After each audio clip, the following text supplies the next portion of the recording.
This is Dave Loves Comics, and what's going on out there, folks? And I'm going to tell you something. I just saw the Paul Thomas Anderson's One Battle After Another.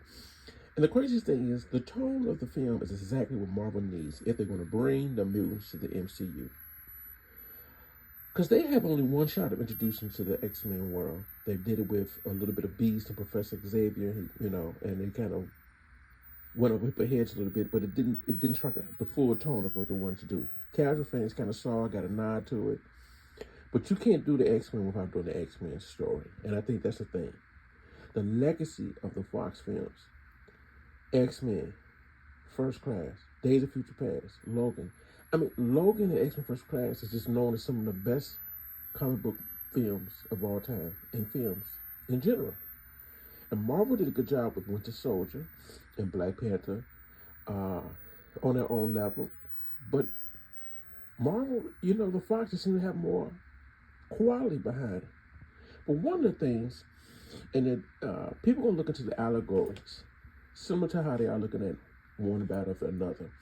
And there are two completely different films I don't want to compare, but people look more into it.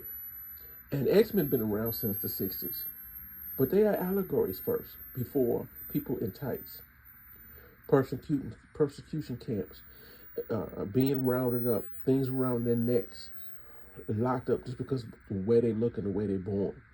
You're blue, you can fly, we can't control you.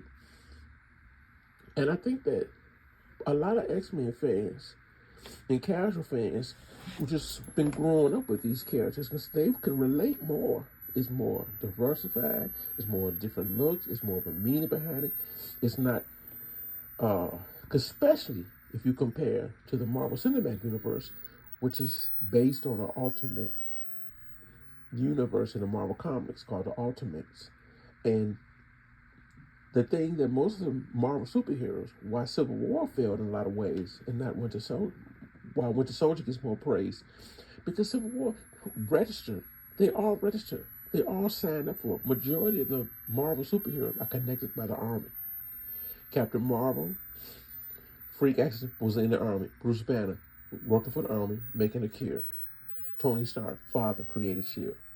Falcon, War Machine, Hawkeye, Black Widow's working with the military. So most of them, if you compare that to them having a conversation with Nightcrawler and Mystique, they wouldn't be trusting in the Avengers. If you're gonna make it a fight between the two of them, how did you get your powers? I was born this way.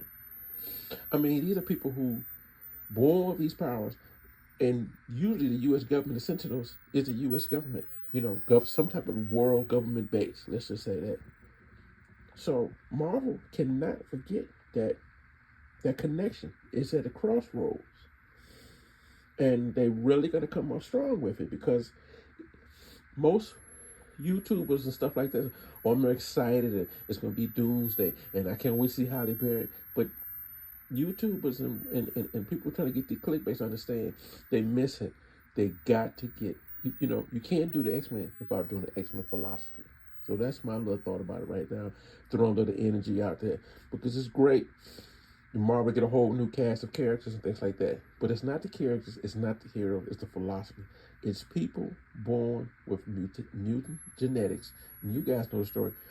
But the big story is they are wanted by all forms of government and not trusted by even other heroes. And they can't forget that. And so when they meet, that conflict has got to come up. Even Deadpool, and most X-Men films, but even Deadpool #2, when they had the young man locked up, in the cage with his powers. And Deadpool, he's not technically even a mutant, and it's just guilt by association. So we focusing on, we can't wait to see this person come back and Wolverine meet this person. And Wolverine, Captain America, it's a whole new different path. And we have to remember that. And so that's Marvel. All right. Peace.